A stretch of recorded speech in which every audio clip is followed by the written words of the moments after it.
Mateus capítulo 1, versículo 19. Mas José, seu esposo, sendo justo e não querendo infamar, resolveu deixá-la secretamente.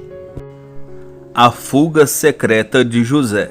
O anjo Gabriel apareceu para Maria, mas não para José.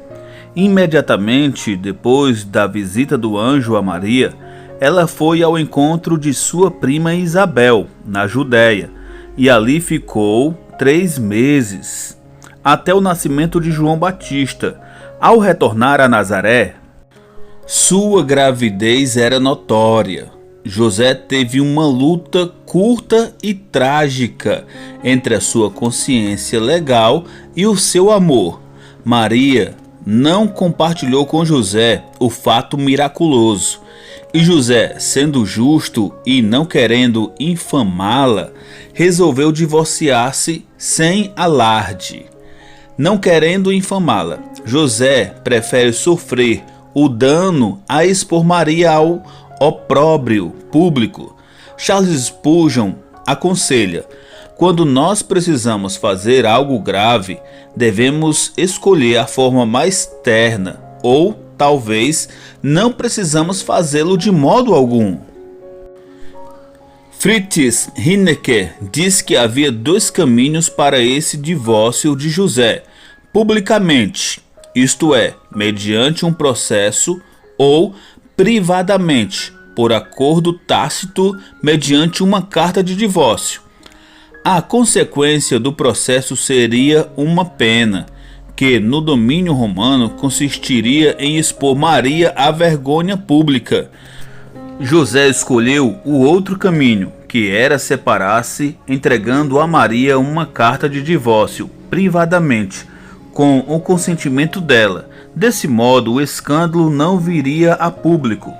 A infidelidade no período do noivado era considerada adultério e motivo suficiente para romper o noivado.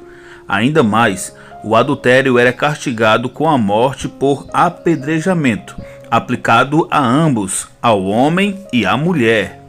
Como Israel estava sob o domínio do Império Romano, a pena de morte foi tirada dos judeus e era executada somente pelos romanos. Em João 18:31, os judeus dizem a Pilatos: a nós não é lícito matar ninguém. Mas José, por amor a Maria e pela grandeza de seu caráter justo, prefere sair de cena e não incriminar sua noiva. A anunciação feita a José. Versículo 20. Enquanto ponderava nessas coisas, eis que lhe apareceu, em sonho, um anjo do Senhor, dizendo: José, filho de Davi, não temas receber Maria, tua mulher, porque o que nela foi gerado é do Espírito Santo.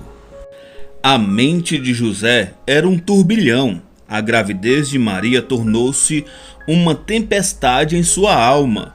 José estava atormentado com esse vendaval que desabou sobre sua cabeça.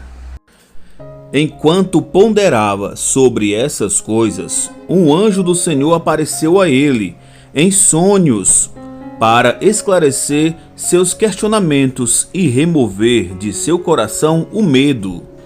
Heinecke está certo ao dizer: nessa circunstância incrivelmente tensa, em que não se vislumbra saída alguma e na qual pareciam sobrar para 2 pessoas religiosas, José e Maria, apenas o adultério e a vergonha, torna-se necessário a intervenção de um poder maior, a saber, o poder do próprio Deus. O anjo chama-o de filho de Davi.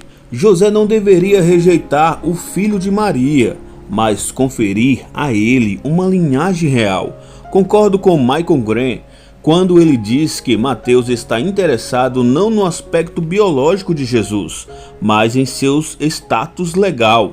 Legalmente, Jesus era filho de José e dele herdou sua linhagem davídica. Biologicamente, Mateus sustenta que Jesus não era filho de José. Ele nasceu da Virgem Maria mediante uma intervenção direta do Espírito Santo. José também não deveria rejeitar Maria, mas deveria aceitá-la como bem-aventurada entre as mulheres. O que estava em seu ventre não era o fruto do pecado, mas a obra do Espírito Santo. Maria não foi infiel ao noivo, mas era serva do Altíssimo. Para cumprir seu propósito, os judeus relacionavam o Espírito de Deus à obra da criação.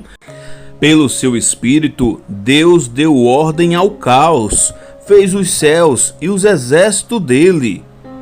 Criou os animais e as plantas e deu vida ao homem.